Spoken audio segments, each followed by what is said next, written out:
Ladies and gentlemen, it's currently March 2nd, 2023, and in this video, I'd like to make a very special announcement. I just became a billionaire. But not in the financial sense, because if it was in the financial sense, trust me, I would not be making a video about 200 ELO chess players.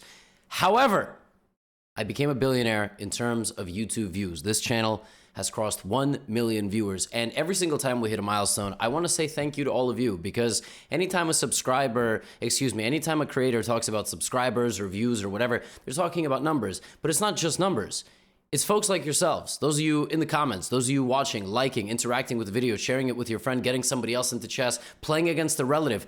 I've gotten so many incredible notes from people reconnecting with relatives, going through tough times and mental health issues, and chess for them, and in particular, this channel was a very important part of their life. So thank you from the bottom of my heart. Whatever your journey was on this channel, whether it's new, whether it's old, I sincerely thank you very, very much. And I understand that it's not 1 billion unique people, because that would be quite crazy, and I am not Mr. Beast. But it's a lot of people. And we're going to celebrate the achievement by taking a look at a catastrophic game of chess. I have a How to Lose a Chess playlist on my channel, and this game was sent to me. And normally what I do, is I take people's usernames and I give them grandmaster titles. No, these folks are just rated 200. This is a good old-fashioned battle of two toddlers at the playground who are fighting for the same spoon. This was a wild, wild game of chess. It was sent to me by the person playing with the white pieces, who opened the game with e4. And actually, from an early stage, it does not look like 200s are playing. I mean, to be honest with you, if 200s were playing, I would have expected queen h5. I would have expected the queen to be lost. Did you guys know that this position has been reached like hundreds of thousands of times online, and scholar's mate is the next move here, and it just doesn't get played, like white goes here? I mean, imagine getting the scholar's mate on the board and then not playing it. Anyway, we have a 4 knights, which is obviously very standard. Now, here I don't like what Retro does playing this. You got to get the bishop to its most active square.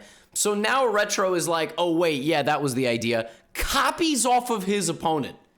You guys remember those days in school when you were sitting next to somebody and you had to take a test? Maybe you're in school right now. Don't do this. Don't copy off of the person next to you, because maybe you get caught, and also maybe they're just dumb, all right? And you're not actually going to get the answer right. So Retro is now basically playing black. Why is Retro playing black? Because now black has a lead in development.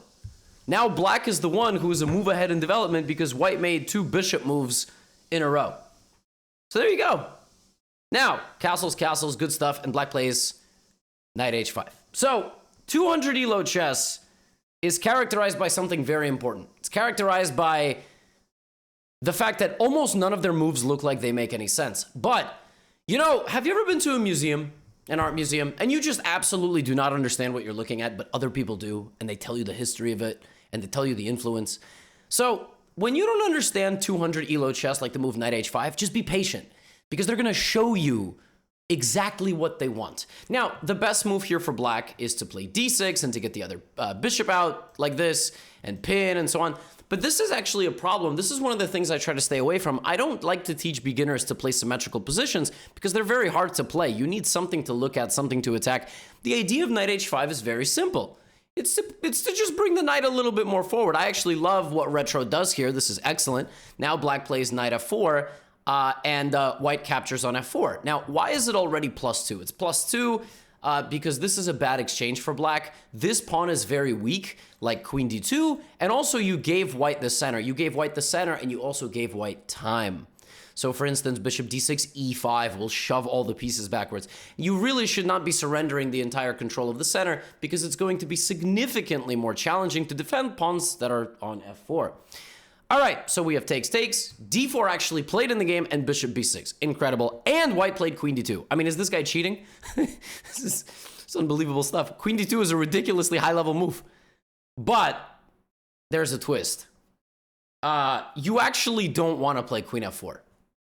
I know. I just brought it up. You want to play that if it's possible, but first you need to defend this pawn. Your queen is currently responsible for the defense of the d4 pawn. If it takes, you're going to lose this pawn. So you should go here. What this move does is three things. Number one, it attacks the pawn with a knight, so you don't have to take it with the queen. Number two, it attacks the bishop, so the bishop, when it gets captured, no longer attacks d4. Number three, it opens up the possibility to put the pawn on c3 instead of the knight, and the pawn on c3 would be defending the pawn on d4 from the knight on c6 and the bishop on b6, which you can take with the knight on d5. Rap God. That's going to be a YouTube short right there. However, queen f4, and now if you're going to take with anything in the center of the board, of course it should be the knight, because in more often than not cases, you should preserve your bishop. Your bishop is a better piece in the long term. But black plays bishop a5, which I can't really understand. I think, again, bishop sees knight, but it's defended. So now what white should do is probably bring the rooks. So probably, or yeah, so one of the rook moves is the top engine move, and then maybe go for an attack. You know, go here, try to, oh my God, what is with my arrow drawing? And so on. White goes here. So white was not happy losing a pawn on d4. White decides to lose a pawn on b4 two different ways. I don't understand I don't get this move. I can't lie to you. You know what I think? Again, going back to like trying to understand 200 elo chess, you can't. You got to do your best, but you can't. I mean, I basically think that white went here and was like, I'm going to take the bishop, and forgot that just because you're attacking a piece, if you are attacking a piece, more often than not, they can see you too. Unless it's a knight. Okay? But if you're attacking a piece, like this can't see that. But in this case, when they have the same ability of moving diagonally, right? So, I'm just saying, like, when you have a very powerful piece, as long as you have the same ability, you're going to see each other. So the pawn attacks the bishop, doesn't see the knight, it does see this, and there you go. Okay, now white plays knight d5, getting the knight out of the way of danger. Good move. Black probably did not see this move at all, and just played bishop to e6. So it was very fortunate that knight takes bishop does not lose a bishop, but you know, you can actually take either of these two things. Now, so just the golden rule of thumb. 9 times out of 10, when you're like a total beginner, even if you're an intermediate, the best move is not going to be to go backwards. For example, in this position, one of the best moves is to play rook b1, rook d1, but those are not backwards moves. Those are actively adding pieces to the game. For example, you can play a3. That is not a backwards move. You can play knight g5. You can play rook, you can try to play c3.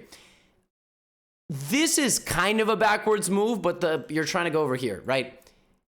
White goes knight d2. Like, if you have a reason to play a backwards move, you can tell me right now, that move attacks this. I'll allow it. However, knight d2 doesn't do that. Knight d2 in no way, shape, or form attacks anything. In fact, it takes its eye off of that, and now knight takes d4 wins a pawn. There you go. Now, bishop c3 played. Bishop c3 attacks the rook and the pawn, but now you can take the bishop. So in this case, going back is good because you win a full piece. Levy, you told me never to go backwards. That's not what I said. If you can explain it to me, I'll allow it, but don't go back. Just don't do it. So knight d2, bishop c3. Of course, white doesn't see that. White plays rook d1, and white loses the pawn. So as of right now, here's the thing. If you allow your opponents to play like geniuses, they will. I mean, if you allow them to get away with things like this, they're going to look like they're gods. Bishop c3, bishop, I mean, right? Like bishop e5. Like, look at this. Black is a genius, but black was losing the pawn there. Now white plays bishop b5. All right, so it's just kind of a very slow maneuvering game.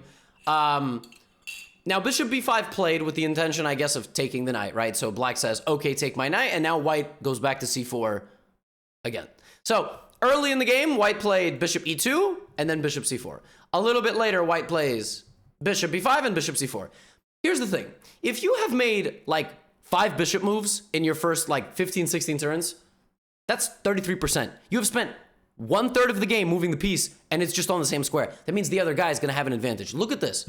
So in this position, it's minus 0.8. That's the evaluation. Minus 0.8. Just this small inclusion of a6 and bishop c4, it's now minus 1.9. A full point. Isn't that fascinating? Right? So this position is only slightly better. This position is only slightly better for black, but this one is already almost borderline lost for white, meaning black is completely winning. That's crazy. And it has nothing to do with the pawn. It just has to do with time. So it's black's move. Whereas in this position, it's white's move. So like everything, right? You're giving black extra time. So bishop e5. And now knight d4. I love this. This is excellent stuff. Now, that knight comes in. It's attacking this. I love it. The engine doesn't love it. It finds like f4, but f4 is, come on, it's beyond the pay grade. Knight b3, which targets the knight, and now the knight can finish its journey. Okay. So black got a little bit distracted here, right? Black's inner 270 kicked in. Black completely just forgot about the existence of all these pieces and was like, me see rook, me attack rook. Me see rook, me... So here's the thing. If you're going to ever attack a piece, number one, you got to think, what happens if it moves? Now, the rook can take the knight, and if you just do a little bit of math, this is clearly a beneficial exchange for white. It's 6-5. However, one move attacking moves needs to kind of be removed from your arsenal, because even if the rook went to d2, it would be fine. If it went to d3, it would be fine. If it went to c1, it would be fine. If it went anywhere, it would be fine. And on top of that, you have f3. This is not the best move, but you have that, and you would be attacking the bishop. If you want to make moves that are more like powerful, threaten mate.